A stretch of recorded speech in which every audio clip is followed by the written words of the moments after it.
All right, we be live. Hello, everyone. Please make sure that you like the stream and let me know in the live chat that you have liked the stream.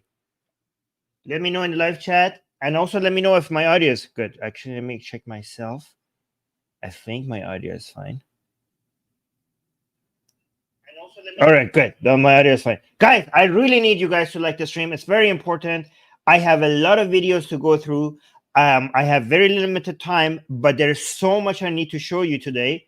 And because the list of videos I have is huge, I'm like, this is going to be quite an achievement if I manage to go through all of this, because I want to make sure that this video is a good reference for anybody that doesn't want to take this threat really seriously.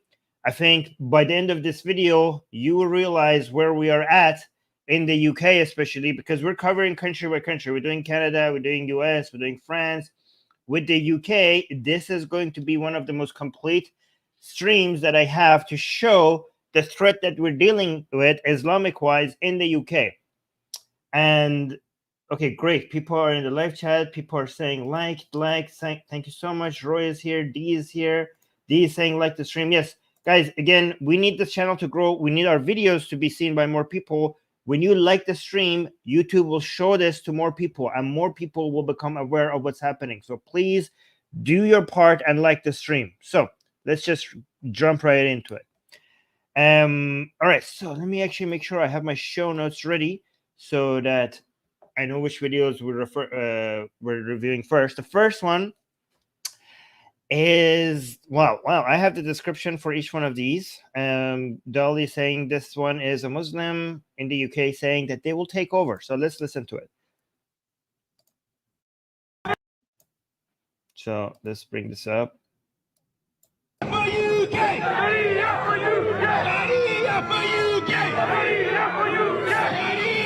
no, this is. Sorry, the context for this video is something else. This is these are a couple of Muslims. That's another video that we will get to. These are a couple of Muslims protesting and they're shouting Sharia in the UK. So these are asking for Sharia in the UK. And remember, guys, a lot of you are going to keep saying in the live chat, deport them, deport them. You cannot deport these people. These people are citizens. You have to come up with a different solution. And again, this channel is a place that we discuss these other solutions.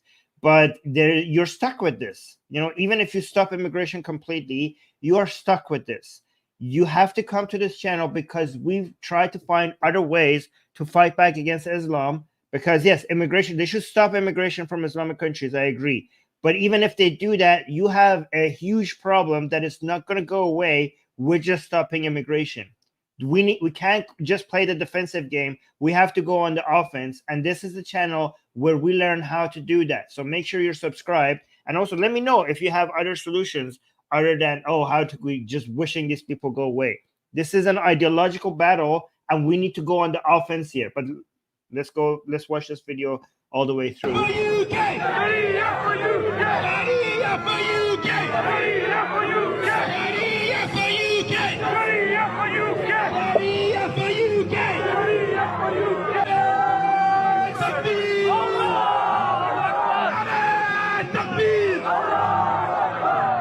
Says takbir. So takbir is so they were chanting Sharia for UK. Now he's saying Allah takbir. Takbir is like a request for people saying Allahu Akbar. And every time somebody tells you Allahu Akbar just means God is great, tell them to shut up. It doesn't actually mean, first of all, it literally means God is greater, not God is great. Greater than what? That's a good question, which we will get to on another show. But it doesn't even mean that, okay? Allahu Akbar means that we are here, we're going to dominate, and you should be very afraid. That's what it actually means. Somebody says that it means God is great or God is greater, they are either idiots or they don't know what they're talking about. Allahu Akbar means be very afraid. So La ilaha illallah, I think people here know already, means that there is no God other than Allah.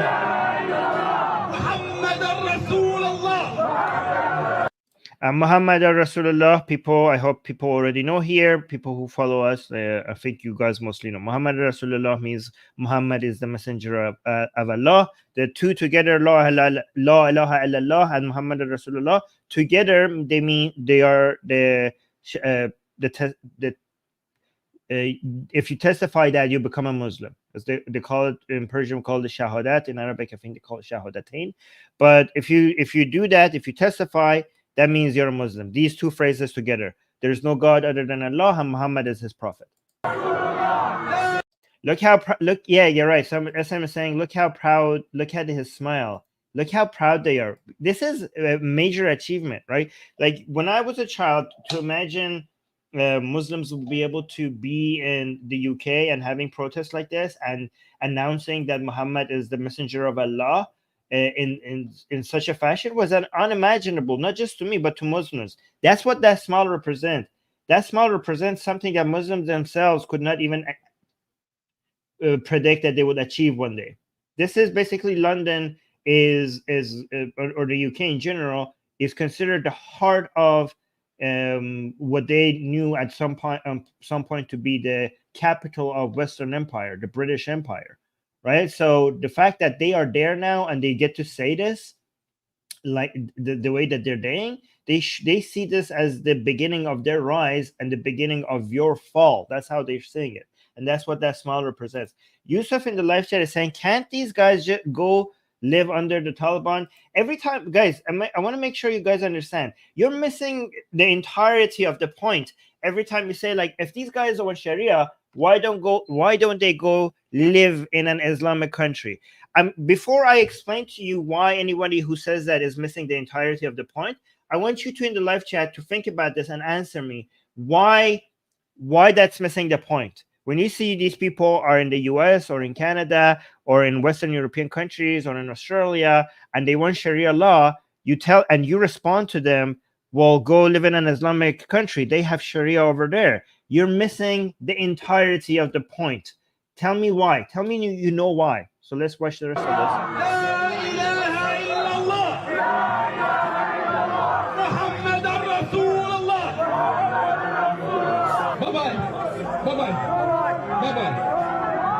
Sharia for UK! Sharia for UK! Sharia for UK! Sharia for UK! Sharia for UK! Exactly. So people in the live chat got it already. I'm glad to see. Jean is saying because they want to take over. Exactly. In fact, they are the best place to be. If you are a Muslim, if you truly understand Islam and you want to do your duty to Islam, you have to be where Islam is not. You have to be where Islam is not, or you have to be at least in a place that Islam is not dominating, because you could help it dominate. The whole point is to take over the planet. The whole point is to take over the entirety of the world. Why should they go into a place where Islam is already dominant? It's best to be in a place where Islam is not dominant so that you could help it dominate. To be fair, though, in Islamic countries, it's not, according to a lot of these people, it's not dominating there either, because they have secular governments. Governments that are ruling based on the liberal sense of being a nation state rather than being a khalifa, a caliphate, or an imamate, the Shia version of it.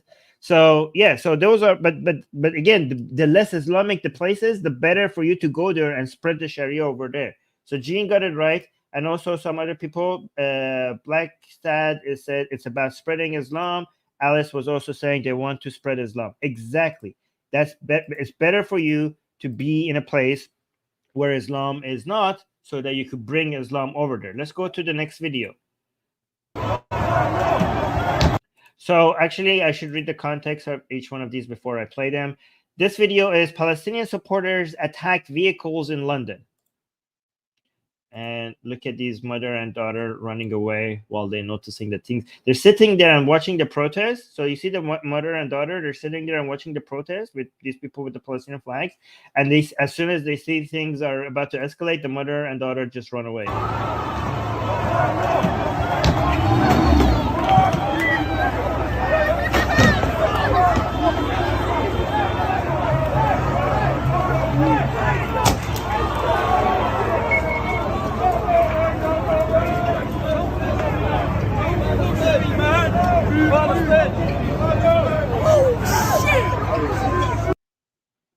This is London, guys. This is London. And you see how the police can't do anything? The police couldn't do anything about it. This is like, they're just, the numbers are just too high. They are very aggressive. They're very high in number. And there's just not enough police force to deal with all of that. And they know it. And they know that they're intimidating. And they know that the police is afraid of them. Let's go to this next video. Actually, let me read the context. Let me put it on the screen. Remove the last one and read the context for this one. Okay, so this is another Muslim saying Sharia law is the solution in the UK. So that's the context for this one. Let's listen to what he has to say. This is a Muslim in the UK giving a speech. Every single Muslim must believe in the implementation of the Sharia. As we believe, Muslims, the Sharia is the solution to the problems of mankind. But you don't say, I want to implement it now when you're not even strong. You want to implement it now when you don't even have power. You want to implement it now when you don't even have support. You want to implement it in a Western country. If we want to see the Sharia being implemented, and we want to see the Khilafah of the Islam being existing, then we need to strive for it. But as long as we are sitting down, just talking, and not taking the practical ways to reach it, and not doing what we need to do, and starting from our own backyards, that's never going to happen. Okay, so I need you guys to know these terminology. Okay, so Sharia is Islamic law. The Ummah is the Islamic community, or more accurately, the political community that in effect works like a block, like a power, like an ummah. That is a community of people that work as a political power. So that's the ummah, the Muslim community worldwide. And the Khilafat, how does he pronounce it? Because I'm saying the Persian pronunciation. Let me actually listen to this one more time. So the Caliph, you guys pronounce it like the Caliphate. It's the Khilafat, or the Khilafat, or the Persian translation is the Caliphate. You guys know it as the Caliphate. The Caliphate is the structure, is the governing structure of the Muslim community, which the Muslims have lost since Ataturk removed the Caliphate from the Ottoman Empire, right? So that's the Caliphate. It's the governing structure for Sunni Muslims. The governing structure for Shia Muslims, what they're trying to achieve, is called the Imamat, right? So the Caliphate or the Imamat. Sunni is Caliphate, Shia is Imamat. So let's listen to him one more time. Every single Muslim must believe in the implementation of the Sharia. So when he says that every single Muslim must believe in the implementation of the Sharia, that's a very key thing to understand, because this is part of Islam. So you know how people say political Islam and non-political Islam? There's no such thing as non-political Islam. There is such a thing as non-political Muslims, but he's arguing that you could takfir them, that you could announce them to be not Muslim. Because if you study Islam, you could see that Islam is political by nature. You have to accept that Sharia, meaning Islamic law, has to be implemented. You have to, as a Muslim, you have to be trying to make sure that Sharia is eventually implemented. You have to do your part, and that's what you have to want, because that's a commandment of Allah, if you understand the Quran and the Sunnah. And if you deny the commandments of Allah, if you deny what is necessary, what Allah has mandated, then you could be takfired as a Muslim. You could, if you don't try for it, you can't be. Takfir means like being announced as a non-Muslim. So maybe you don't have to do anything about it to remain a Muslim, but you cannot deny that this is what Allah wants, for all law to be Islamic law. Because if you deny any of Allah's the rulings, then that's you leave the fold of Islam. That's what he's saying, and he's correct about that. As a Muslim, you have to accept that this is God's command for all law to be Islamic law. So that's a key part to understand, and he's completely correct about that. I mean, I could go into more details about what he's saying, but he's now saying that you have to accept that Islam is political by nature, but every Muslim, so we could say like even Islam has political and non-political. That's false. Islam, all of it is political. But sometimes I say, but Muslims can be considered political or non-political. Well, that depends on your definition of a Muslim, because I agree, based on how us people around the world, how we define Muslims can be cut into two parts in that way, even though Islam can't. All Islam is political. However, according to the definitions of Islamic scholars themselves, no, you can't. If you deny the Islamic law, that the ruling of Allah, then you will leave Islamic fold entirely. So according to their definition, all Muslims have to be political. So that's the key concept that he's teaching here. It's very important that you understand all of these. Every single Muslim must believe in the implementation of the Sharia. As we believe, Muslims, the Sharia is the solution to the problems of mankind. But you don't say, I want to implement it now when you're not even strong. You want to implement it now when you don't even have power. You want to implement it now when you don't even have support. You want to implement it in a Western country. If we want to see the Sharia being implemented, and we want to see the Khilafah of the Islam being existing, then... So his pronunciation is Khilafah. Okay, so for some reason, in Persian, when you say these words, you pronounce the t sound at the end, but in Arabic, they just pronounce it like with eh. So English is caliphate, Persian is Khilafat, Arabic is Khilafah. So without the t sound at the very end. So these are the three ways of pronouncing it. Being existing, then we need to strive for it. But as long as we are sitting down, just talking, and not taking the practical ways to reach it, and not doing what we need to do, and starting from our own backyards, that's never going to happen. Okay, so if you have to seize power first. Let's go to the next video. The next video is of Muhammad Hijab, and the context for this one is Muslims in London want to kill all the Jews. Okay, this is YouTube. I do not endorse this. This is evil. So let me actually read the full context of this one. This is London. It says a violent mob of Muslims led by Muhammad Hijab was walking the streets and screaming about hunting, Jesus Christ, JEWS. Again, YouTube, I do not endorse in this. And spilling Jewish, again, I'm not going to say this, BLOOD. God damn it, man. This is going to get us destroyed on YouTube. YouTube, again, I'm against all of this. And the UK police, who have been known to arrest people for hate crimes for opinions alone, did nothing here. So let's actually watch this, what's happening here. This is Muhammad Hijab. We know him on this channel.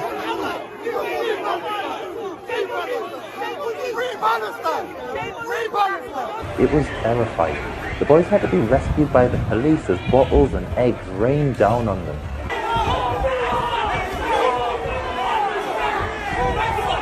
Muhammad Hijab then threatened a police officer that he'd kill the boy's dog if he saw it again.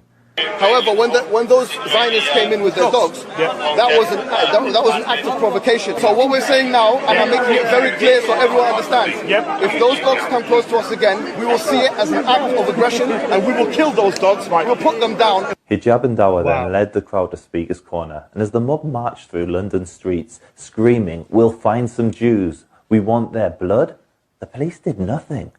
Let that sink in. They're calling for our literal blood, and the police are just strolling alongside them. We'll find some Jews there! We want the Zionists, we want the blood! Holy crap. Okay, YouTube, I do not agree with anything that is being said here. This is educational purposes. This is what I'm showing to people. I denounce all of what is being said here. God damn it, man. This is the night. This is London, people. This is London. I did not ever imagine being, when I was a kid, as a kid, we used to travel to the UK quite a lot. My parents took me traveling a lot. I never thought I would see the date for this to happen. Like as a kid, when we went from Iran to London as tourists, that's something, the image, the memories I have of all those trips to London. This is so, like, if you showed me London today with these things happening there, I would be like, no, there's no way. There's no way. This is the nice anti-Jewish edition. A couple of hours later, we were violently assaulted leaving a kosher restaurant in an anti-Semitic attack. I hate to say this, but I'm not sure there's a future for Jews in this country. We're being attacked on the streets by extremists, and the police do nothing. Zionism confirmed. This is why you need Israel. There's no place that you could, if it's safe for Jews now, it couldn't be not safe for Jews tomorrow. Okay, the level of anti-Jewish hatred in the world is so deep-rooted that it could just turn on you like that. I mean, go back before World War II and ask the Jews in Germany how safe they felt in Germany. It was one of the best places in the world to be a Jew, but then it just turned on them like that.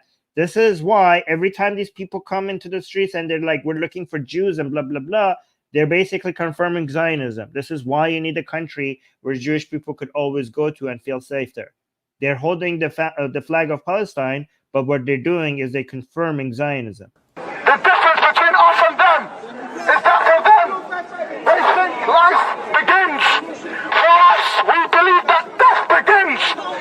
We believe that life begins at death. We don't care about death. We love death. And if you think that our people in Palestine or across the Arab and Muslim world will let go of the struggle and our sacred places like Al-Aqsa, you are grossly mistaken. You will never, ever, and I say this to Netanyahu, I say this to all of the powers, we will never allow you to put your gross hands on Masjid Al-Aqsa. It will never happen. After a pro-Palestinian convoy drove... Yeah, people are talking about how sick this death culture is, and we made a show about that. You know, go what, like when he says we love death, we love death. I'm not going to go into the detail of what that means and why that is significant that he says that, but we made a stream recently called Islam's Death Culture. Make sure you go watch that stream. The full name is Islam's Death Culture, a challenge for Israel and the world. So make sure you go watch that, because we go into so much detail over there and we show you the scripture that confirms this and what does this mean for the world. So make sure you watch that. But let's continue this one. After a pro-Palestinian convoy drove through a Jewish neighborhood threatening to rape Jewish women and children, this odious pair drove to that same neighborhood, Golders Green, broadcasting inflammatory messages on the side of a lorry. Okay, let's go to the next video. Again, guys, this is all in the UK. Again, I know I keep repeating myself, but I just can't. It's just so beyond belief for me. And I think a lot of people in the UK, especially in London, have been, because this has been slowly happening to them, they don't have that sense of disbelief. It's kind of like that frog that in hot water that then it's not noticing that the water is getting hotter and hotter until it's too late and it has turned into soup, to frog soup. But I think from an outsider, having gone to the UK with years in between, like I don't live in the UK, so when you leave it and then come back, because I went back like recently, and you notice that the change in between, I think for the outsiders is a bigger shock than the people who are living there, and the change is more gradual for them. You know, like I don't know, maybe for you it's a shock as well if you live in the UK, but just tell me. I think oh, actually this one has music. I need to make sure I remove the audio so we don't get a copyright strike. What is the context for this one? The context for this one is a Muslim bus driver praying and made passengers wait. Okay, so this might seem very insignificant, but I will tell you why this is significant, okay? Because I just showed you Muslims in the streets looking for Jews and trying to hunt them down. You might think like, okay, this is just seems mildly inconvenient. So why is this a big deal? I'll tell you why it's a big deal. So let's watch it. I'm not going to play the audio because it has music. So you can see the bus driver is praying. And the bus is just stopping. And the passengers is just waiting outside, waiting for him to his prayer to stop. Just everyone's just waiting. Okay. So this is beyond mild inconvenience, because this shows a standard, because this would not be accepted from other people. You have to be a Muslim for this to be accepted for you. You have to be doing something Islamic for this to be accepted to you. Other people, if they do pull something off like this, they will lose their job. They will complain, they will file a complaint, and this will not be accepted. The fact that this is tolerated as cultural enrichment or any sort of mumbo jumbo like that, this shows the level of privileges that Muslims have, and also is also representative of a trend in the UK where you're seeing more and more stuff like this. So it's a demonstration of that. Like, why does this person has the sense of confidence that he could do this and nothing will happen to him? Because he's Muslim, because this is an Islamic culture, because nobody would dare, because it's I mean, maybe some people would dare, but he's confident enough to think like, yeah, I can do this and nobody can do anything about it, right? It just shows the sense of entitlement and the religious privilege that people have that other people don't get to enjoy. Let's go to the next video. Again, I'm going through these fast just to make sure that I can show all of them to you guys. So let's look at this guy. This is in London at Speaker's Corner. This is a Muslim talking to a non-Muslim. Let's see what he has to say. If all of England was Muslim, it would be a fantastic place to live. Oh, holy sh**. Why'd you say that? Are you mad? Do you know what that tells me? You haven't a clue about Islam. You think you know about Islam, and I'll be honest with you, if I believe what you believed, I would hate Islam like you. You want Sharia law? Do you know what Sharia law is? Yes, I do. Tell me. Suppression of women would be like, it's just so anti... No. Forget your blasé. What is Sharia law? It's whatever rules you guys go by. No. Sharia law is the guidance from God Almighty for his creation. That's what we believe, yeah? Wait a minute, no. She was correct. Like, so she knows what Sharia law is, and he says no, and he says something that confirms that what she said. So, okay, listen to this part again. So this guy thinks that the UK would be amazing if we had Sharia law, and she's like, holy crap. Listen to her again. If all of England was Muslim, it would be a fantastic place to live. Oh, holy sh**. Why'd you say that? Are you mad? Do you know what that tells me? You haven't a clue about Islam. You think you know about Islam, and I'll be honest. No, again, the more you learn about Islam, the more concerned you should be. You get. I don't know what he's talking about. You think you know about Honest Islam. with you, if I believe what you believed, I would hate Islam like you. You want Sharia law? If I believe what you believe about Islam, I would be concerned as you. Okay, so what I know about Islam, and we have shown it to you guys time and time again on this channel. Should I bring up every single verse and every single hadith? And also, in case we have interpreted wrong, the tafsir, the commentary of your own scholars talking about each Quranic verse to show everybody that the Quran and the hadith both together endorse child marriage, sex slavery. What else? The killing of people who leave Islam, killing of apostates. Muhammad this is Sahih Hadith. I'm not making this stuff up. We have shown this here time and time again. And we also shown, in case you guys think that we're taking it out of context, the tafsir that confirms all of that. Islam teaches you that women are inferior to men. It teaches you that women, their testimony is worth half of the men, and their inheritance is half of men. And just in case you think like that's not because women are inferior, Muhammad in his authentic Sahih Hadith, in his Sunnah, confirms it's because women are deficient in intelligence and in their religion. In authentic Hadith, it confirms why that Quranic verse is there that says that woman's testimony is half of the man. That's in the Islam, and the tafsir commentary confirms that.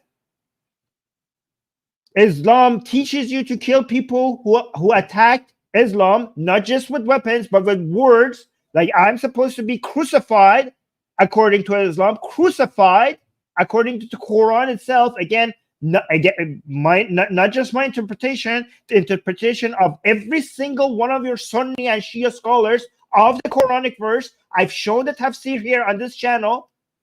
Islam teaches you that you're supposed to kill atheists. Apparently, among the Rashidun, there were some disagreements, not on the killing part, but on the methodology. You have authentic hadith with the Rashiduns disagreeing about not whether atheists should be killed or not, but on the method, because Ali burns them alive, and they were like, hey, you shouldn't have done that, Ali. You should have beheaded them, because fire is Allah's method of punishment. That's what they disagree on, not the killing. We have the authentic hadith. The killing of gays, that's in Islam.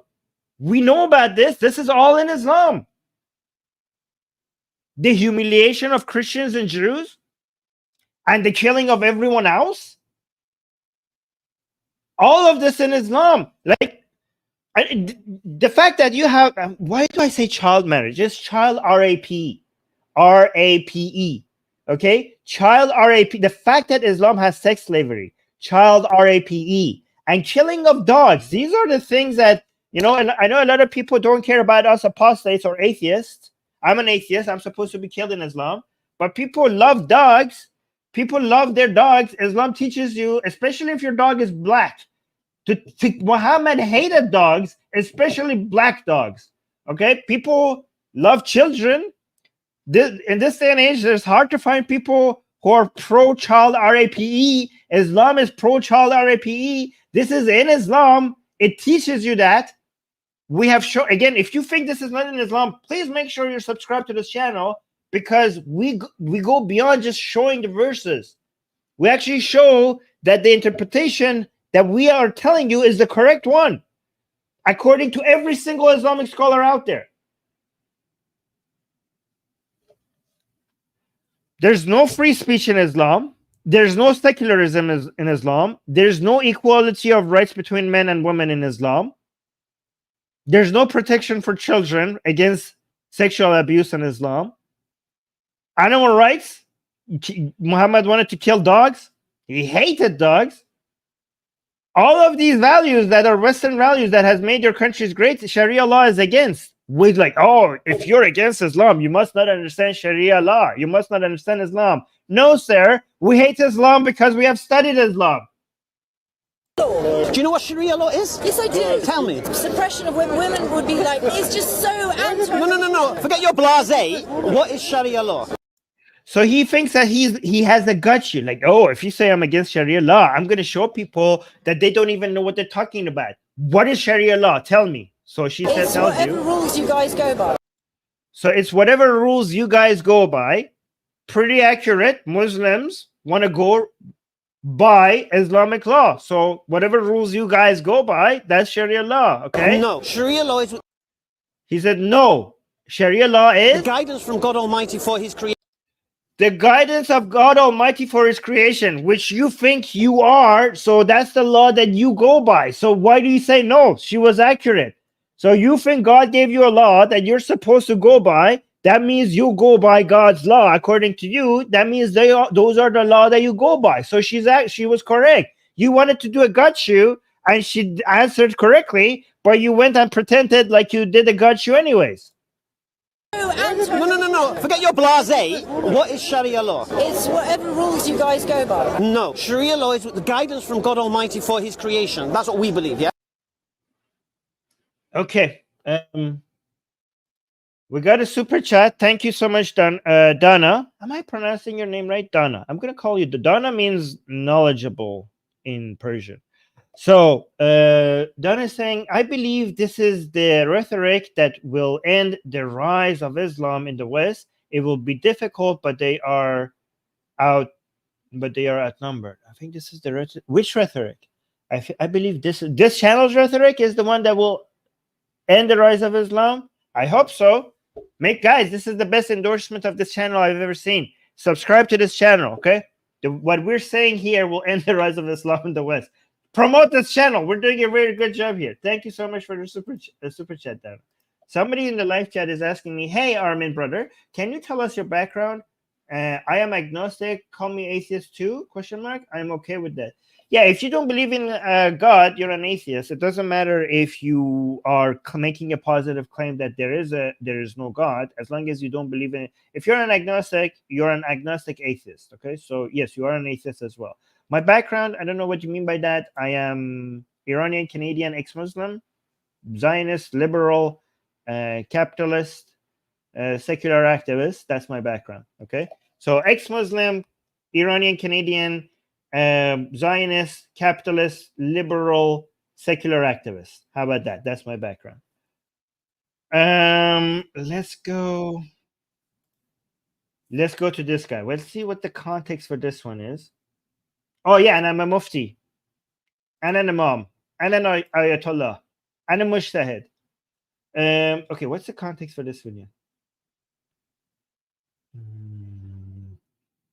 Islam is saying he wants Sharia law. Islam is speech about, no, not that one. Islam is say he wants Sharia law in the UK. I think I did that one. What number video is this? Let me see. This one video is number 8. Yeah. Okay. Islam is speech about Islam and democracy. And this is in the UK. And the full context is Muslim man living in the UK saying the law of Allah is superior to your laws. You cannot oppose and contradict what Allah says. We don't like your democracy. Okay, let's listen to him. Again, this is a Muslim in the UK. The government by people. The government by people. That the legislators are human beings, not the creator of human beings. That is democracy. So if you mean by democracy that you come up with your own law, and then you punish people according to this own law, if you call this democracy, then Islam outright rejects that. Because this kind of democracy entails injustice to human beings. You don't know what is suitable for them, Allah knows. Allah knows. So if you go on to contradict and oppose the revelation of Allah, then we say no democracy. All right, so this is something that you guys need to understand, because some Muslims try to pretend that Islam is compatible with democracy because they have this concept of Shura in Islam, which means like the community of Muslims can get together and agree upon certain rules and methods to run the community. And they say like, oh, look, Islam brought democracy before Western people had the concept of democracy, right? However, first of all, democracy was ancient, way before Islam. Ancient Greeks had a democracy, but that is not democracy, because this man is correct. The Shura, when it comes to Muslims get together to agree upon something, is only for things that Allah and Muhammad and the Sunnah of Muhammad have not had any commentary upon, like had not any rulings or commentary upon, right? So you have, if you want to see what you're supposed to do and how to rule a society, first you go to the Quran to see what Allah is saying, okay? Then you go to the Sunnah. The Sunnah is the sayings and actions of Muhammad. So the main source of Sunnah is the Hadith, to see what Muhammad has said or done and that will become the rule. That's the second source of Islamic rule. It's the second source of Islamic rule when it comes to authority, but when it comes to volume of laws, it's the main one, right? The Hadith, the Islamic Hadith, is the main source of Islamic law. The Quran has less laws in it than the Hadith, right? But for anything else that is left, you go to the Muslim community, and not to everybody, only to the Muslim community, meaning people who are knowledgeable Muslim and male. Okay, we're talking about men here only. Women are not in charge. Women are not going to be involved in deciding what the rules are, right? And that community of Muslims decide upon everything that you find no commentary or ruling for in the Quran or the Hadith. That is what the Shura is for. And again, if you are Muslim, this makes sense. This is logical. Why would you have democracy? Why would you go ask people how to govern society by, when the creator of the whole universe understands his creation more than any other human or many groups of or any community of humans could ever understand? Obviously, their argument is that if you want to see how to operate a machine, you go read the manual. The creator of that machine understands how to operate that machine best. So God, given that he created everything, including humans and the societies, he has written a manual for how to operate this machine called the society. And that manual is called the Quran. Why humans are wasting their times getting together and deciding what the rules should be when the creator has already given you the manual, which is the Quran. And again, this makes sense. If you're God, with the premises of Islam, would be the logical conclusion. This is why Islam is so dangerous. This is why Islamic reform is insane. Islamic reform does not make any sense with the premises of the belief in Islam. That is what he's saying is the logical conclusion.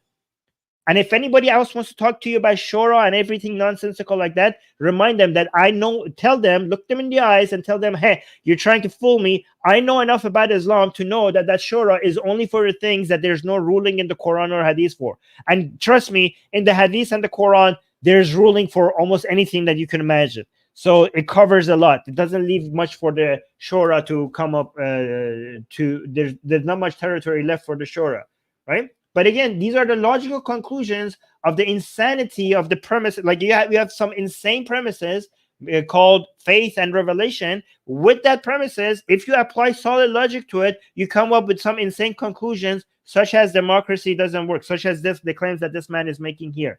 So let's listen to, with that context, listen to him one more time to see that this man, he is representing the true conclusion, the actual logical conclusion of Islamic belief.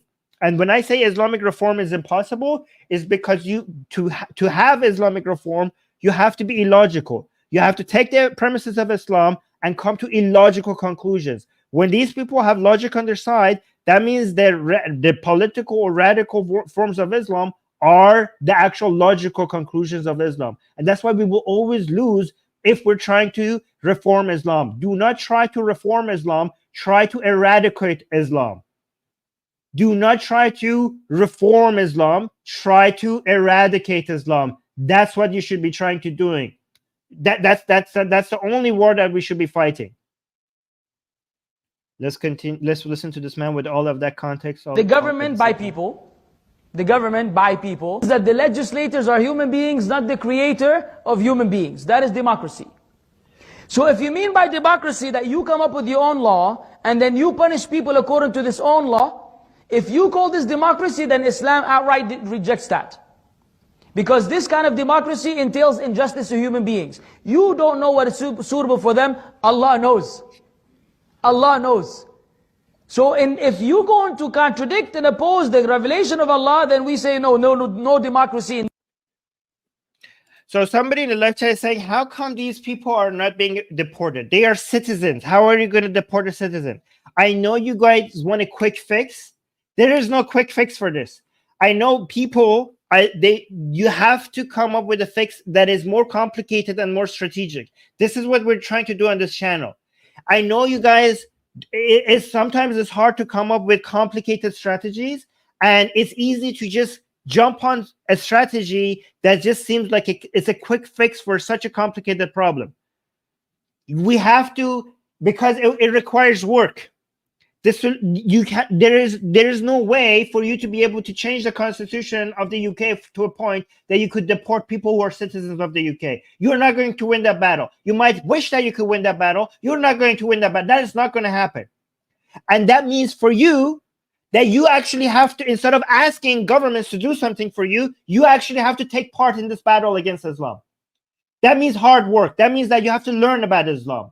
That means that you actually have to go talk to Muslims. That means that you actually have to try to convince them out of Islam. And that is so much hard work. And because it's hard work, you don't want to do it, you have to be like, hey, somebody else, please deport them. That's not good. You could keep wishing for that. That's not going to happen.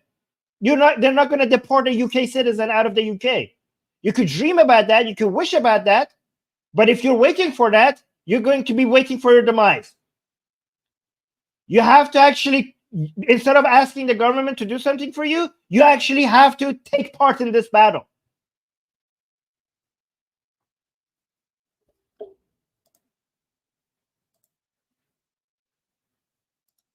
All right, let's go to the next video.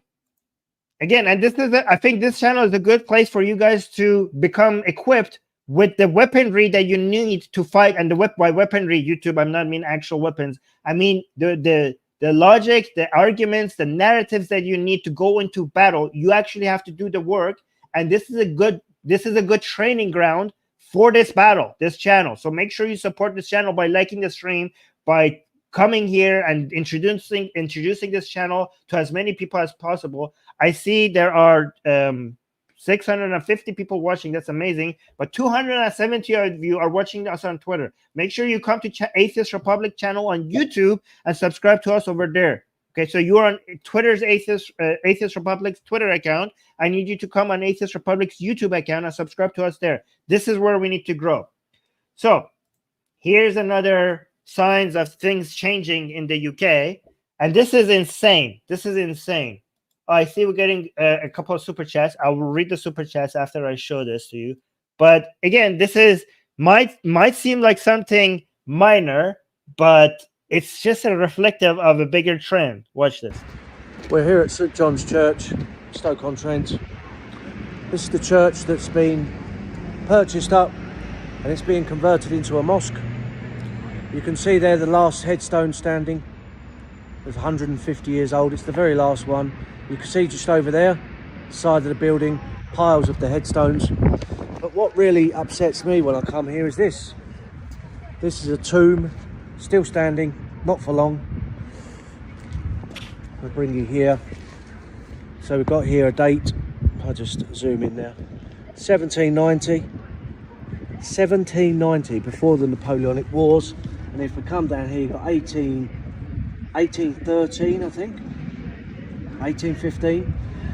So right at the height of the Napoleonic Wars, Battle of Waterloo period. And it's still standing, but probably not for long.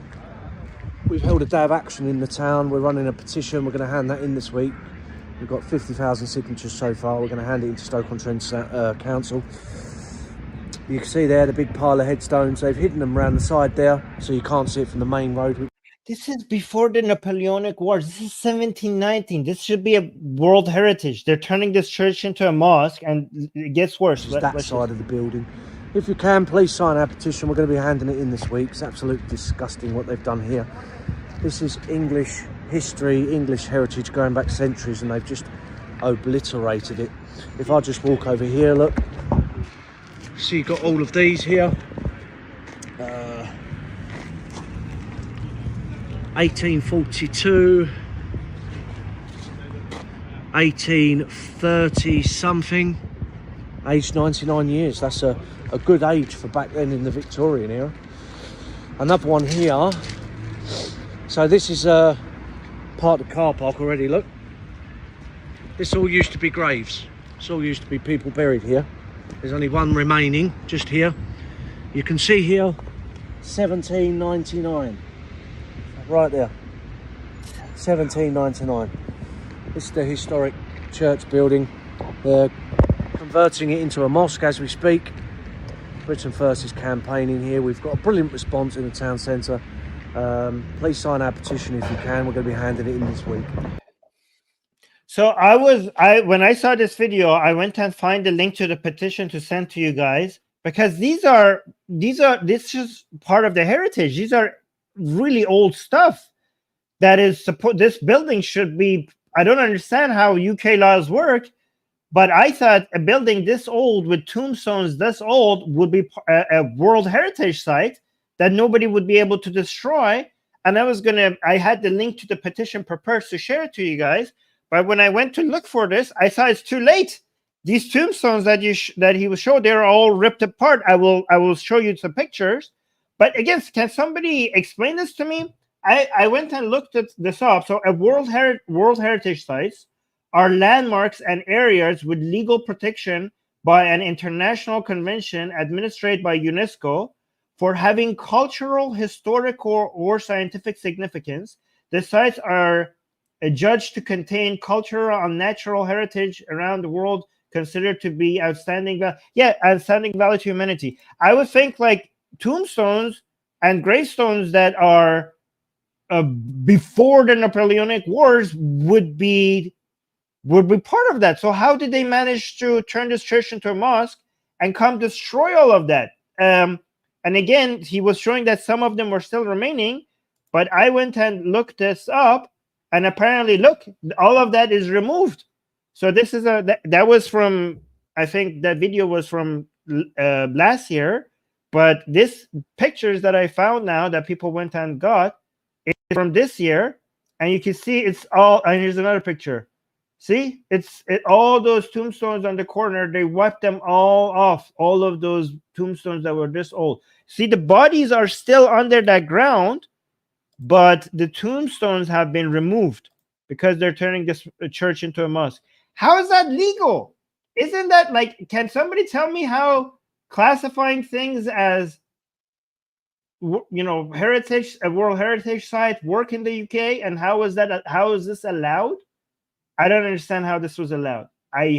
This seems insane to me.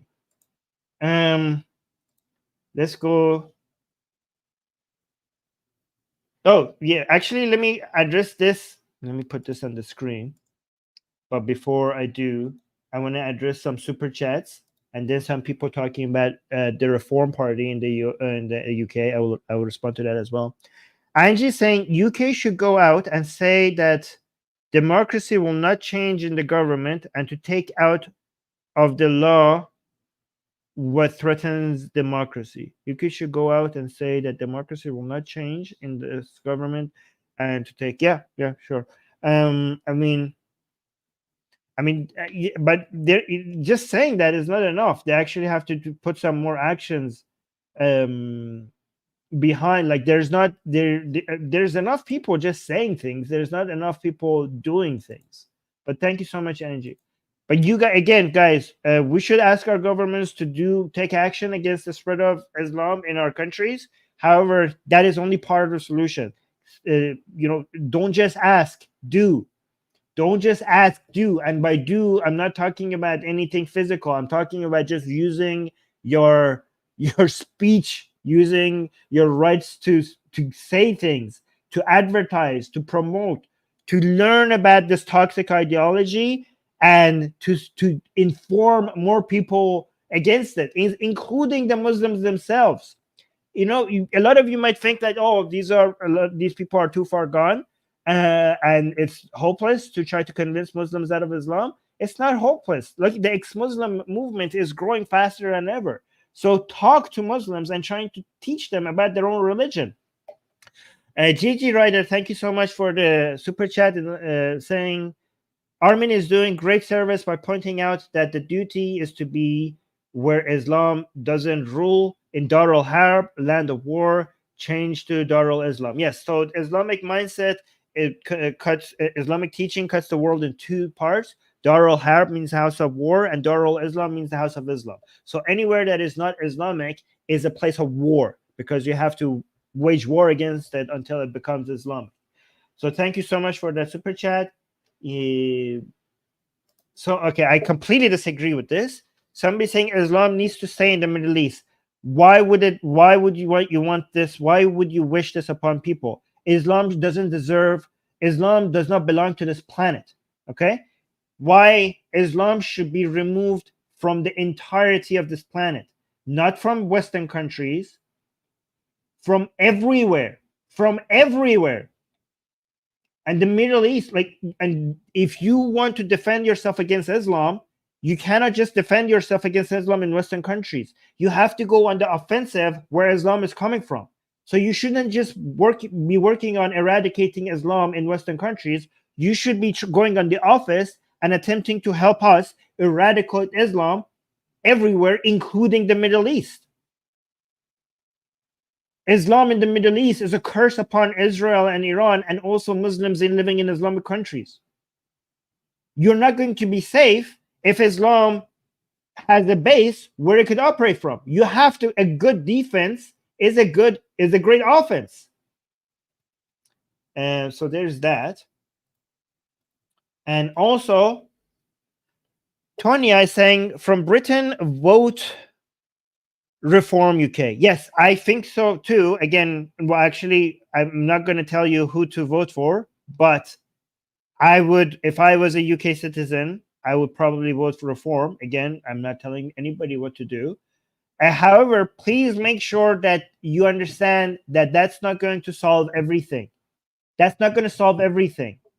That's going to solve a small fraction. First of all, reform is not going to be the fact. Reform replacing the conservatives as the main opposition is a good thing. So a lot of people think like, why should we vote for reform? That's just going to help the that's just going to help their liberals, their leftists there, right? So I don't want to call them liberals, right?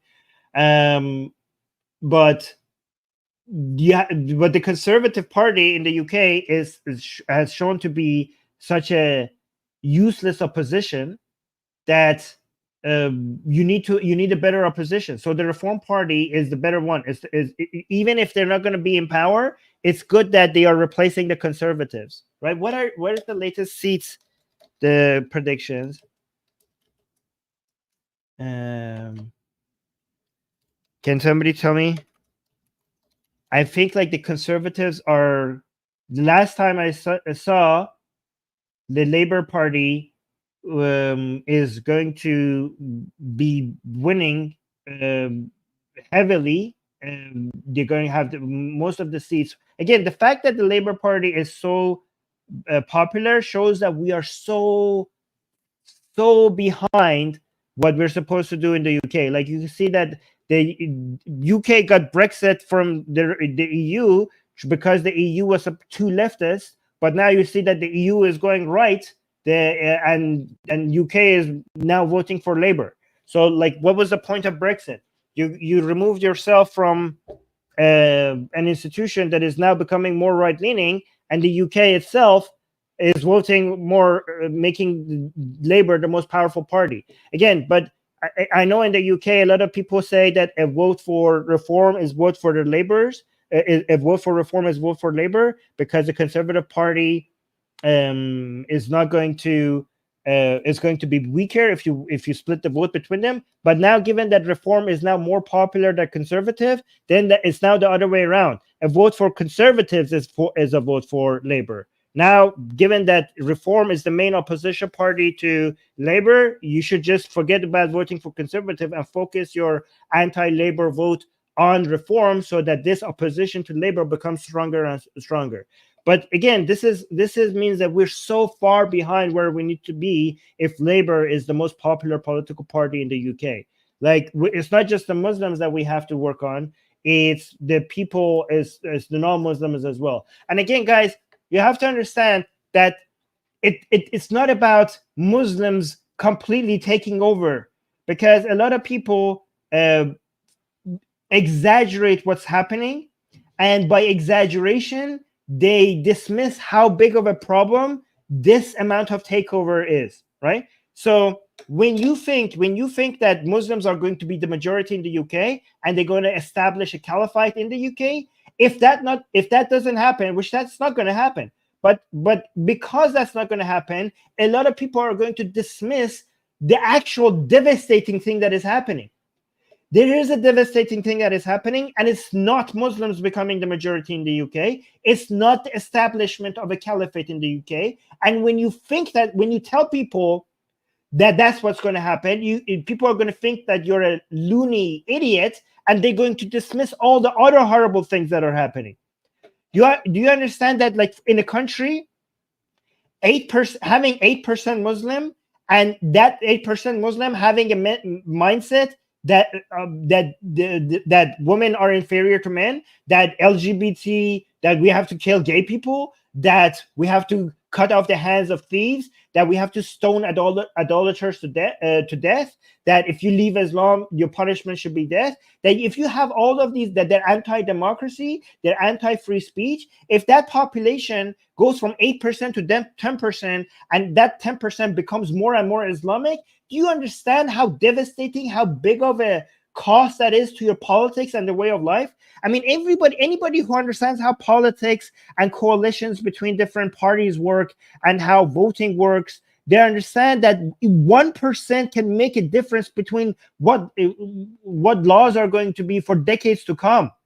People who understand that even a party that has only 2% support could be a kingmaker on who the prime minister is going to be, on which laws are going to be passed, because parties within a parliament, they have to build coalitions to be able to have a majority.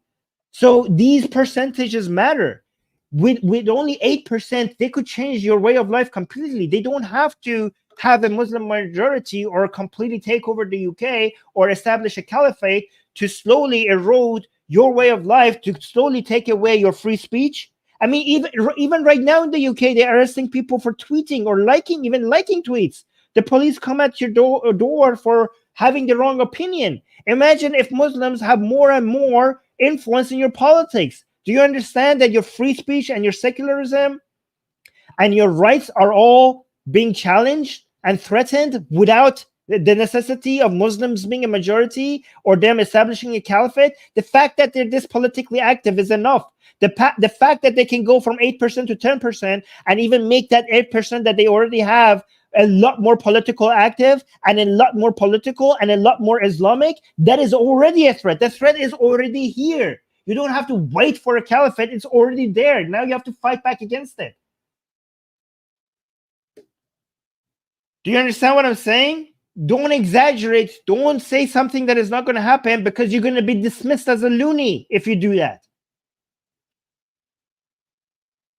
Oh, well, thank you. Somebody's saying your rants are awesome, Armin. Okay, let's watch this last video. We managed to do all of these videos in 1 hour, so let's watch this one. Let me read the context for this one. So this is Muslim living in the UK promotes Sharia law, saying, I am promoting Sharia law, pointing out the hypocrisy of democracy. I would never report Islamic terrorists. Jesus, it is not allowed in Islam to snitch. Well, actually, that is not correct. I will tell you about that. Listen. What I'm doing now, what I've been doing through the years, is promoting the Sharia through peaceful means, through speaking about Islam, by speaking about the justice of Islam, and also putting down democracy as a hypocrisy. If someone said, Abdul Hakim, I'm going to join ISIS or some other terrorist group, and I'm going to take a SUV and I'm going to run it down Westminster Bridge, would you report them to the police? It's not allowed. It's not allowed for a Muslim to report on a Muslim brother. So you wouldn't? It's not allowed in Islam. So that's a no. It's not allowed in Islam. Okay, so first of all, he says, I'm promoting Sharia against democracy through peaceful means. And to be fair, he's supposed to do it through peaceful means in the phase when they don't have the upper hand, right? So Muhammad himself, when he didn't have the military power to be able to force Islam on people, he did it through peaceful means. So when Muslims tell you that I'm supposed to spread Islam through peaceful means, they are not contradicting Islam. They are correct that they're supposed to spread Islam through peaceful means unless they have the force to do it by force, unless they have the power to do it by force.